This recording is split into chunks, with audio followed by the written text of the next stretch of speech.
gabar baa waxaa shukaansan jiray saddex wiil saddex wiil oo kala dhacma nin walbaana waa isu rabaa iyada laftirkeedu saddexdooda midkii ku soo hagaaga diyaar u tahay wiil baa aabihii wuxuu ku yiri aabinan guursadaan rabaa markaasuu yiri ii keeno gabadha guursanaysa gabar u keena gabadhi markuu u keenay odaygu wuxuu diyaarsaday meel 30 talaabo u jirta ayuu wuxuu dhigay dhagax weyn oo uusan kaligiis qaadi karin laakiin laba qof ay qaadi karto meeshaan uu fariisay gabadhan ma ay keentay maanta halkan fariisay wara ay kan dhagaxaas dhagaxii u diray wiilkii dhagaxiisa oo la rafanay waa qaadi waay intuu la rafanay ayuu wuxuu ku yiri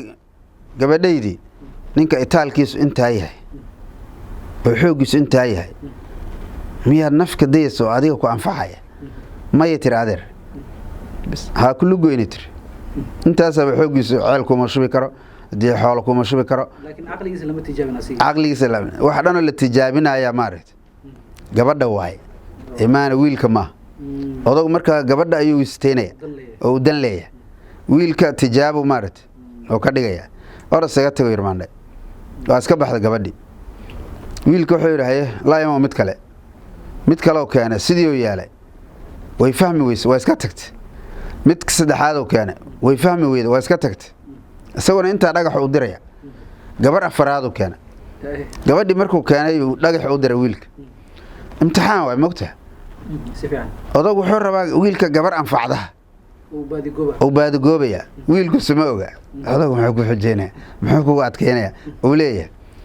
marka dadkii hore psychology ayay wax ku cabiri jireen waxna ku daaweey jireen waxna ugu sheegi jireen qofka markaas ay doonayaan wax u sheegaan marka gabadhi afraad markay timida wiilkii dhagax oo cabaar la raftay ayay booday intaan odagu su'aal weydiin ayay booday waa u tagtay markaasay tiri wareer dhinaca kale dhinaca qabanaya labadii dhinac soo qabteen waa soo qaadeen meeshana keeneen markaasuu yiri gabadhi aan ku rabay waa tana gabdhii hore waa ku fiirsanayeen gabar rabtay inay ku kaalmayso ama ay hawsha kula qabato ma jirin gabadhan kula rabo waa tana waalidkeedii maaragtay aan hadda maaragtay waa kula doonaa sidii wiilka gabadha loogu la doon mid kale haddaan kugu daro gabar baa waxaa shukaansan jiray saddex wiil oo kala dhacma nin walbaana waa isu rabaa iyada laftirkeedu saddexdooda midkii ku soo hagaaga diyaar u tahay waayo gabdhaha laftirkeedu waa yaqaanaan wiilasha ninka kartida leh ninka diila kulli way yaqaaneen saddexdooda markay yimaadeen ay islaan eedadeeda u sheegtay markaasay tiri eedu saddex wiil ugu tartamaya si aan kala saarana maaqan maxaan sameeyaa psychology la aadayaduna maamadii waxay tiri salool u dub salool ma taqaan horta bulshadu salool ma taqaana masagada oo la dubo ayaa waxa la yiraahdaa salool u dubay tiri dhagaxa iyo dhuxusha iyo qashinka waxa ku jira haba ka soocinay tiri inta saddexdooda u yeertid oo weel ugu soo shubtid waa idinkaas martiqaad waay nin walba wuxuu sameeyo fiiriye tiri nin kastaaba ficilka uu sameeyo fiiriye tiri saddexdii nin wuxuu soo qaatay xoogaa yar soo qaatay gacanta ku shubtay qashinkii oo iska soocay qashinkii markuu iska soocay ka bacdi bismillaah ayuu yiri waa cabi waa cunay ninna inta soo qaatay ayuu qashinkii soocay markaasuu qashinkii ku celiyay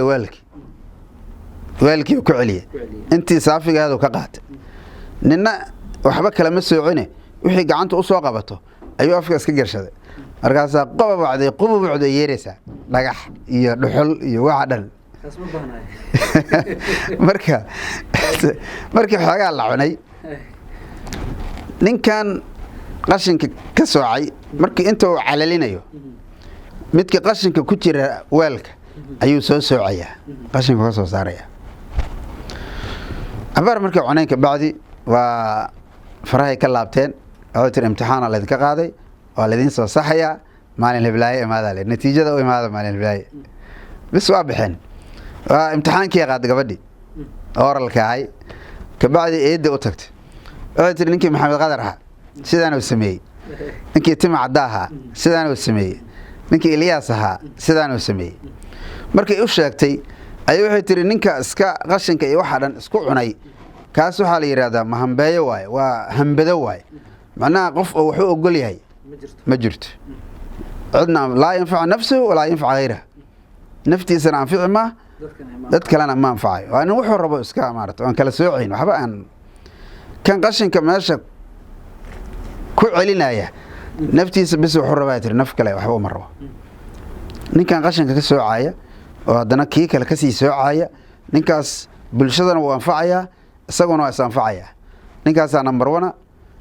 ninkaasna waa number 2 kaasna number 3 waa imtixaanka waa dhacay kana haafu keenay kana 100%